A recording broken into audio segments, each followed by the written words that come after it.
आज हम भक्ति और विश्वास की एक ऐसी कहानी में उतर रहे हैं जो मतलब किसी शास्त्र या ग्रंथ से नहीं बल्कि ब्रज की धूल भरी गलियों से निकली है। हाँ। हमारे पास जो स्रोत है वो बरसाना के एक आम इंसान ब्रजदास की कहानी कहता है। एक ऐसा जीवन जो राधा रानी के प्रेम में पूरी तरह डूबा हुआ था। बिल्कुल। तो आज हमारी कोशिश है इस कहानी की परतों को खोलने की, ये समझने की कि जब भक्ति सिद्धांतों से ज्यादा एक गहरे निजी रिश्ते का रूप ले लेती है तो क्या होता है। और ये कहानी इसलिए इतनी खास है क्योंकि ये भक्ति के उस रूप को दिखाती है जो हम अक्सर भूल जाते हैं, जीने वाली भक्ति। जीने वाली भक्ति, वाह। हाँ, यहाँ कोई योगी नहीं है जो पहाड़ों पर तपस्या कर रहा है, न ही कोई राजा है जो बड़े बड़े यज्ञ कर रहा है। सही बात है। यहाँ एक दिहाड़ी मजदूर है और उसकी भक्ति उसके रोजमर्रा के कामों में, उसके सिद्धांतों में और उसके रिश्तों में दिखती है। ये पहले ब्रजदास से मिलते हैं। बरसाना के रहने वाले थे, परिवार में सिर्फ एक बेटी, नाम था रतिया। उनका जीवन बहुत ही सीधा साधा था। दिन में मेहनत मजदूरी करना और शाम को एक नियम था जिसे वो कभी नहीं तोड़ते थे। क्या नियम था? श्री जी के मंदिर जाना। श्री जी यानी बरसाना में राधा रानी को प्यार से बुलाया जाने वाला नाम। हाँ, और यहाँ 1 मिनट रुकते हैं। श्री जी कहना ये बहुत महत्वपूर्ण है। अच्छा। ये दिखाता है कि उनका रिश्ता कितना व्यक्तिगत था। वो उन्हें देवी या परम शक्ति जैसे भारी शब्दों से नहीं बल्कि श्री जी कहकर बुलाते थे, जैसे कोई अपने सबसे प्रिय को बुलाता है। बिल्कुल अपनापन झलकता है। हाँ, इसी को भक्ति में इष्ट देव या इष्ट देवी की साधना कहते हैं। ईश्वर का वो रूप चुनना जो आपके दिल के सबसे करीब हो। तो ये उनका रोज का नियम था, मंदिर जाना, दर्शन करना और फिर संतों के साथ बैठकर सत्संग करना। लेकिन भक्ति की असली परीक्षा तो तब होती है जब कोई चुनौती आती है। हाँ, जब रोज का नियम टूटता है।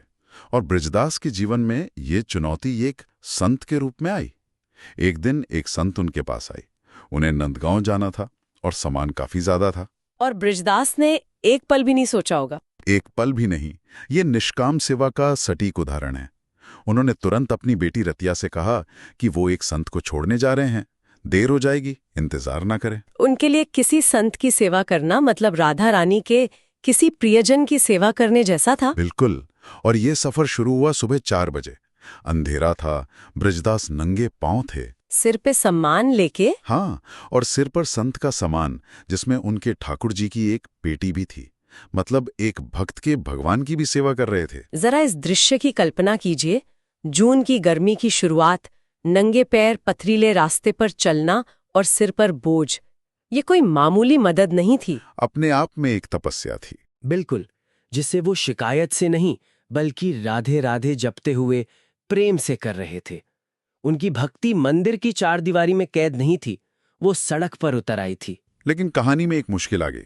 स्रोत बताता है कि संत को सांस की बीमारी थी, श्वास रोग। अच्छा। तो वो ज्यादा देर चल नहीं पाते थे। थोड़ी दूर चलते, फिर हाँफने लगते और बैठ जाते। तो सफर लंबा हो गया होगा। बहुत लंबा। सुबह 4 बजे निकले थे, लेकिन नंदगांव पहुंचते पहुंचते दिन के 11 बज गए। और यहां से कहानी का वो हिस्सा शुरू होता है जो दिमाग को झकझोर देता है। ये जो देरी हुई, ये जो बाधा आई, शायद यही कहानी का केंद्र बिंदु है। बिल्कुल।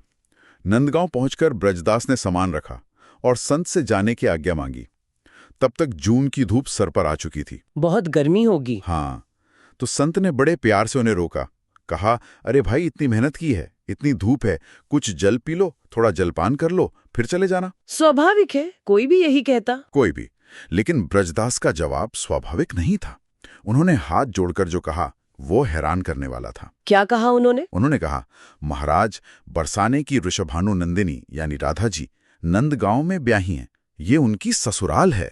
ओह। और हम बेटी की ससुराल का पानी भी नहीं पीते। 1 मिनट, इस बात की गहराई को समझते हैं।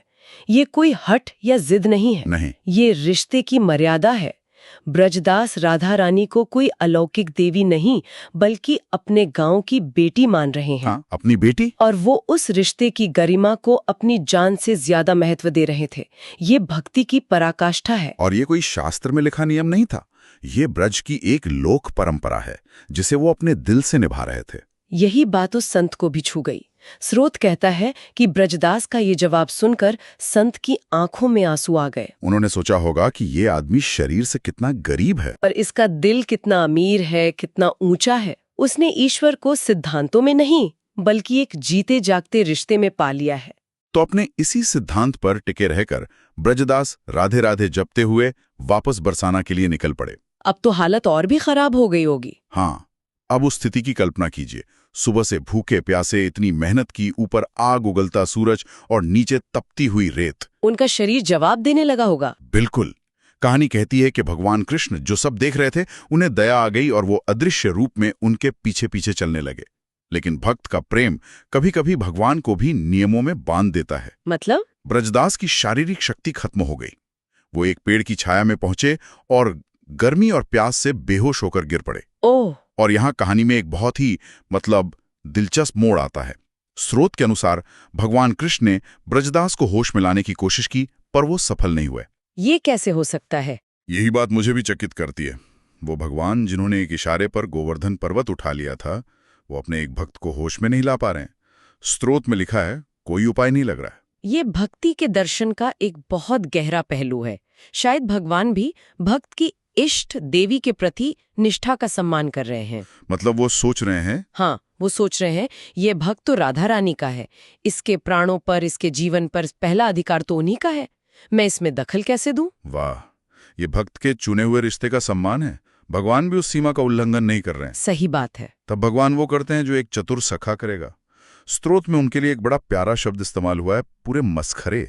हाँ, मस्खरे मतलब फुल ऑफ मिसचीफ। ये मुझे बहुत अच्छा लगा। ये भगवान की उस गंभीर छवि से बहुत अलग है जो हम आमतौर पर देखते हैं। पूजा पाठ वाला नहीं होता, इसमें शरारत की भी जगह है। तो ये मस्खरे भगवान भरी दोपहरी में सीधे राधा जी के महल पहुंच जाते हैं। अच्छा। और वहां जाके वो मजाक में राधा जी से कहते हैं, लाडली जी बधाई हो, तुम्हारे पिताजी बरसाना और नंदगांव के बीच रास्ते में पड़े, जाकर उन्हें संभालो। तो राधा जी हैरान हो गई होंगी। हाँ, वो पूछती हैं, कौन पिताजी? मेरे पिता तो महल में हैं। और तब भगवान ने उन्हें पूरी बात बताई होगी। हाँ, वो उस रिश्ते को मान्यता दे रहे हैं जिसे ब्रजदास अपने मन में जी रहे थे। ब्रजदास ने राधा को अपनी बेटी माना, तो भगवान ने राधा से कहा, जाओ अपने पिता को संभालो। उन्होंने उस भावना को सच कर दिया। बिल्कुल। और फिर वो कहते हैं कि तुम्हें अपने भक्त की बेटी रतिया का रूप धरकर भोजन और पानी लेकर वहां जाना होगा। और राधा रानी तुरंत तैयार हो जाती हैं। वो रतिया का रूप लेकर उस जगह पहुंचती हैं जहां ब्रजदास बेहोश पड़े थे और आवाज लगाती हैं, पिताजी, ओ पिताजी। और यही ईश्वरीय कृपा का सबसे सुंदर रूप है। कृपा किसी अनजान या भव्य रूप में नहीं आती। नहीं, वो हमेशा सबसे परिचित और प्रिय रूप में आती है। ब्रजदास के लिए उस समय सबसे प्रिय रूप उनकी बेटी का था, तो कृपा बेटी बनकर ही आई, ताकि भक्त उसे सहजता से स्वीकार कर सके। ब्रजदास अपनी बेटी की आवाज सुनकर जागते हैं। उसे देखते ही वो उसके पैरों पर गिर पड़ते हैं। कहते हैं, बेटी आज तू ना आती तो मेरे प्राण चले जाते। हाँ, फिर वो बड़े प्यार से कहते हैं, पता नहीं क्यों आज सुबह से तुझे बार बार देखने का मन कर रहा था। और राधा जी रतिया के रूप में पूरी तरह से भूमिका निभाते हुए कहती हैं, पिताजी, माँ बाप को अपनी संतान अच्छी लगती ही है। कितना स्वाभाविक और प्रेमपूर्ण संवाद है। बिल्कुल। वो कोई उपदेश नहीं दे रही, कोई चमत्कार नहीं दिखा रही, वो बस एक बेटी की तरह अपने पिता की देखभाल कर रही हैं। उन्हें अपने हाथ से खाना खिलाती हैं, पानी पिलाती हैं और खाना खिलाने के बाद कहती हैं, पिताजी घर पर कुछ मेहमान आए हैं, मुझे जल्दी जाना होगा। अच्छा, एक बहाना बनाकर। हाँ, आप आराम से आ जाना। और ये कहकर वो चली जाती हैं और कुछ दूर जाकर अदृश्य हो जाती हैं। ये अदृश्य हो जाना भी महत्वपूर्ण है। कृपा अपना काम करके चुपचाप चली जाती है, वो श्रेय लेने के लिए नहीं रुकती। ब्रजदास ने अपने जीवन में कभी इतना स्वादिष्ट भोजन नहीं किया था। शरीर में थोड़ी जान आई तो वो शाम को धीरे धीरे चलकर अपने घर पहुंचे। और घर पहुंचकर उन्होंने जो पहला काम किया, उसने उनकी बेटी रतिया को पूरी तरह चौंका दिया। वो सीधे अपनी असली बेटी रतिया के पैरों में गिर पड़े। आप उस लड़की की हालत सोचिए, वो घबरा गई होगी। उसने पूछा होगा, पिताजी आप क्या कर रहे हैं? बिल्कुल। तब ब्रजदास कहते हैं, बेटी आज तूने मुझे भोजन और जल देकर मेरा प्राण बचाए हैं। अब रतिया और भी हैरान हो गई। उसने कहा होगा, मैं तो कहीं गई नहीं। उसने कहा, पिताजी मैं तो आज पूरे दिन घर से बाहर ही नहीं निकली। ब्रजदास ने मेहमानों के बारे में पूछा तो उसने कहा कि घर पे कोई मेहमान भी नहीं आया। और बस यही वो पल था, सत्य के उजागर होने का क्षण। एक एक कड़ी जुड़ गई। दोपहर में बेटी का आना, वो अलौकिक स्वाद वाला भोजन, मेहमानों का बहाना। और फिर बेटी का ये कहना कि वो कहीं नहीं गई। ब्रजदास को एक झटके में सब समझ आ गया कि उनकी बेटी के रूप में स्वयं उनकी इष्ट देवी, उनकी श्री जी आई थीं। हाँ, ये जानकर उनका दिल भावनाओं से भर गया। लेकिन उनकी पहली भावना खुशी या गर्व की नहीं थी, पछतावे की थी। गहरे पछतावे की। और यही एक सच्चे भक्त का हृदय है।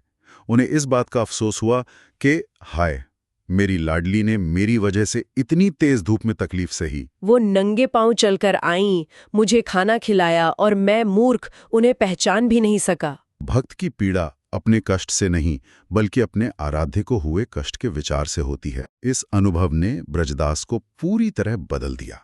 उनकी भक्ति अब एक नई अवस्था में पहुंच गई थी। अब उनके मन में बस एक ही लगन, एक ही प्यास रह गई थी कि कब दोबारा अपनी श्री जी के उन्हीं चरणों के दर्शन होंगे। हाँ, और यही इस पूरी कहानी का सार है कि भक्ति का इनाम क्या है? कोई सांसारिक वस्तु या मोक्ष नहीं। नहीं, भक्ति का असली नाम है और गहरी भक्ति, दर्शन की एक ऐसी प्यास जो कभी न बुझे। ब्रजदास का जल त्यागना कोई अहंकार नहीं था, वो प्रेम की एक अभिव्यक्ति थी। और उन्हें जो कृपा मिली वो भी उतनी ही व्यक्तिगत और प्रेमपूर्ण थी। बिल्कुल। तो ये कहानी हमें उस विचार पर भी लाती है जिसके बारे में हमने बीच में बात की थी, भक्ति में शक्ति का संतुलन। हाँ, और इसी पर हम अपने श्रोताओं के लिए एक विचार छोड़ना चाहेंगे। कहानी में एक बिंदु आता है जहां सर्वशक्तिमान ईश्वर एक भक्त को बचाने में खुद को असमर्थ महसूस करते हैं और उन्हें उस भक्त की इष्ट देवी को बुलाना पड़ता है। तो इस पर सोचिएगा कि किसी भक्त के लिए इसका क्या मतलब हो सकता है जब उसका चुना हुआ ईश्वर, उसका इष्ट देव, उसके मामले में सर्वोच्च शक्ति से भी ज्यादा प्रभावशाली हो जाता है। ये व्यक्तिगत आस्था की शक्ति और भक्त और उसके भगवान के बीच के उस अनूठे, निजी और शक्तिशाली रिश्ते के बारे में एक गहरा सवाल है।